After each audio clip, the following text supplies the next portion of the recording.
নবীজির সাহাবী হযরত যায়েদ ইবনে হারিসা রাদিয়াল্লাহু তাআলা আনহু, নবীজির সাহাবী জাফর আত-তাইয়ার রাদিয়াল্লাহু তাআলা আনহু, নবীজির সাহাবী আব্দুল্লাহ ইবনে রাওয়াহা রাদিয়াল্লাহু তাআলা আনহু, তিনজন সাহাবী নবীজি যুদ্ধের ময়দানে পাঠাইবেন, সেনাপতি বানাইলেন। এক নম্বরে যায়েদ ইবনে হারিসা। নবীজি বললেন, যায়েদ ইবনে হারিসা যদি শহীদ হয়ে যায়, জাফর আত-তাইয়ার তুমি ইসলামের ঝান্ডা হাতে নিবা।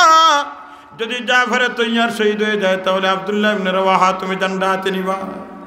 আব্দুল্লাহ ইবনে রাওয়াহা যদি শহীদ হয়ে যায়, তাহলে সাহাবীরা রে তোমরা পরামর্শ করে তোমরা সেনাপতি নির্বাচন করবা। সাহাবায়ে কেরামের ইয়াকিন হয়ে গেছে, যুদ্ধের ময়দান থেকে যায়েদ ইবনে হারিসাও ফিরবে না, যুদ্ধের ময়দান থেকে জাফর আত-তাইয়ারও ফিরবে না, যুদ্ধের ময়দান থেকে আব্দুল্লাহ ইবনে রাওয়াহা ফিরবে না। নবীজি বলেন, যায়েদ ইবনে হারিসা, জাফর আত-তাইয়ার, আব্দুল্লাহ ইবনে রাওয়াহা তোমরা যাও, দারদারের বাড়ি থেকে বিদায় নিয়ে আসো। যায়েদ ইবনে হারিসা রাদিয়াল্লাহু তাআলা বলেন, ইয়া রাসূলুল্লাহ, ইয়া হাবিবাল্লাহ, আমি তো আপনার পালক পুত্র, আমি কার কাছে বিদায় নিব? আপনি আমাকে সেনাপতি বানাইছেন, আর পর্দার অন্তরাল থেকে, পর্দার আড়াল থেকে আমার মায়েরা শুনতেছেন, আমি কার কাছে বিদায় নিব? আমার বিদায় নিবার তো কোনো জায়গা নাই। আপনি ঘোষণা দিছেন, আমার মায়েরা শুনছেন, বিদায় নেওয়ার কোনো জায়গা নাই, আমি যুদ্ধের ময়দানে রওনা হয়ে যাব। জাফর আত-তাইয়ার রাদিয়াল্লাহু তাআলা আনহু এবার বাড়িতে গেলেন। যাওয়ার পরে জাফর আত-তাইয়ার রাদিয়াল্লাহু তাআলা আনহু বিবির কাছে বিদায় চাইলেন, সন্তানের কাছে বিদায় চাইলেন। ও বরং সুলতানপুরের মুসলমান, জীবনে কেমন পরীক্ষার সম্মুখীন, আল্লাহ তাআলা কত পরীক্ষা করেছেন, কত পরীক্ষা করেছেন। وَلَنَبْلُوَنَّكُمْ بِشَيْءٍ مِّنَ الْخَوْفِ وَالْجُوعِ وَنَقْصٍ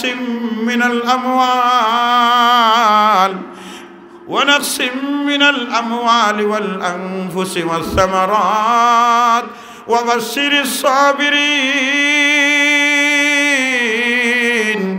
الَّذِينَ إِذَا أَصَابَتْهُم مُّصِيبَةٌ قَالُوا ইন্না লিল্লাহি ওয়া ইন্না ইলাইহি রাজিউন। পরীক্ষা আসবে। জাফর আত-তাইয়ার রাদিয়াল্লাহু তাআলা উপর বিদায় নেওয়ার জন্য গেলেন। বিবি বিদায় দিলেন, সন্তান বিদায় দিলেন।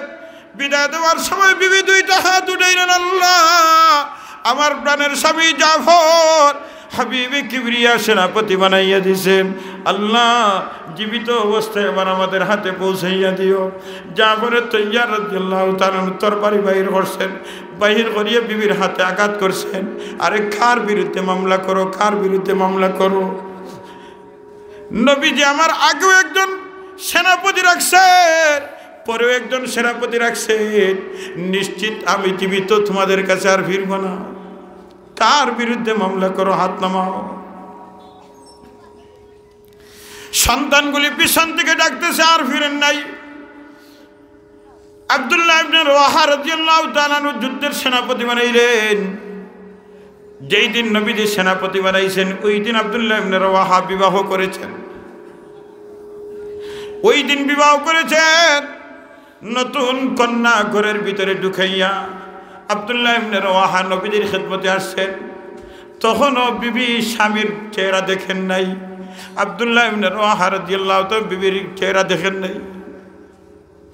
নবীজির খেদমতে তুলে আসছেন আব্দুল্লাহ ইবনে রাওয়াহা, নবীজি সেনাপতি বানাইয়া দিছেন।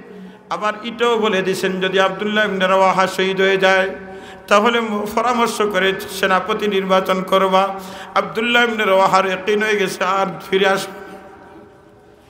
অথচ নতুন আজকে বিবাহ করেছেন, বিবিও দেখেন নাই, উনিও বিবিকে দেখেন নাই। নবীজি বলছেন, যাও বিদায় নিয়ে আসো। আব্দুল্লাহ ইবনে রাওয়াহা রাদিয়াল্লাহু তাআলা আনহু বাড়িতে গেছেন। যাওয়ার পরে ঘরের বাহির থেকে বিবির তিলাওয়াতের আওয়াজ শুনলেন, কানের মধ্যে তিলাওয়াত আসছে। এই তো আনন্দের রাত, বাসর রাত সামনে আসতেছে। জীবনের সবচেয়ে খুশির রাত, বাসর রাতটা সামনে আসতেছে। কোরআনে কারীমের তিলাওয়াত করতেছেন বিবি। এবার কোরআন তিলাওয়াতের যখন আওয়াজ শুনছেন, আব্দুল্লাহ ইবনে রাওয়াহা বাহির থেকে সালাম দিছেন। সালামের আওয়াজ শোনার পরে বিবি তিলাওয়াত বন্ধ করছেন। আব্দুল্লাহ ইবনে রওয়াহা রাদিয়াল্লাহু তাআলা আনহু বাহির থেকে বলতেছেন, ও প্রাণের বিবি গো, তিলাওয়াত বন্ধ করো, আমার একটু কথা শোনো, আমার একটু কথা শোনো। আব্দুল্লাহ ইবনে রওয়াহা বলেন, প্রাণের বিবি গো, নবীজি যুদ্ধের ময়দানের সেনাপতি নির্বাচন করেছে, আর আবার আমার পরেও সেনাপতি বানাইবার সুযোগ দিছে, তাহলে বোঝা যাচ্ছে আর আমি ফিরে তোমার কাছে আসবো না। ও প্রাণের বিবি গো, তুমি আমাকে বিদায় দাও, ইসলামের জন্য যুদ্ধের ময়দানে গিয়ে শহীদ হয়ে যাও। বিবি আওয়াজ দিয়া বলেন, প্রাণের স্বামী গো, আসো না, একটু ঘরের ভিতরে আস। না, আমি ঘরের ভিতরে আসবো না, কারণ ঘরের ভিতরে ঢুকলে তুমি হয়তো আদর মহব্বত দিতে পারো, আমার হয়তো বাধা হয়ে যেতে পারে, এই জন্য আমার ঘরের ভিতরে আসার দরকার না। বিবি জবাব দিয়ে, প্রাণের স্বামী গো, আমি আদর সোহাগ দিবার জন্য আপনাকে ঘরে আসার কথা বলি নাই, তাহলে কেন বলো আমাকে ঘরে যাওয়ার জন্য? ও প্রাণের স্বামী, বিবাহ হইছে, জীবনে আপনার চেহারা দেখি নাই, আপনিও আমার চেহারা দেখেন নাই, আপনি শহীদ হয়ে যাবেন হাসরের ময়দানে, যেন আপনাকে দেখে আমি চিনতে পারি আর আপনি আমাকে দেখে চিনতে পারেন, এই জন্য একটাবার চেহারাটা দেখার দিলের তমন্না। আব্দুল্লাহ ইবনে রওয়াহা রাদিয়াল্লাহু তাআলা আনহু বলেন, ও প্রাণের বিবি গো, না, আমি ঘরে আসবো না, আমি ঘরে আসবো না। যদি আমি শহীদ হয়ে যাই, আর যদি আল্লাহ তাআলার ইচ্ছা হয় তোমার আর আমার দুইজনের মধ্যে পরিচয় করানো, তাহলে আল্লাহ তাআলা হাসরের ময়দান জান্নাতের মধ্যে তোমার আর আমার পরিচয় ঘটাইয়া দিবে। ইন্নাল্লাযীনা ক্বালু রাব্বুনাল্লাহ সুম্মা ইসতাকামু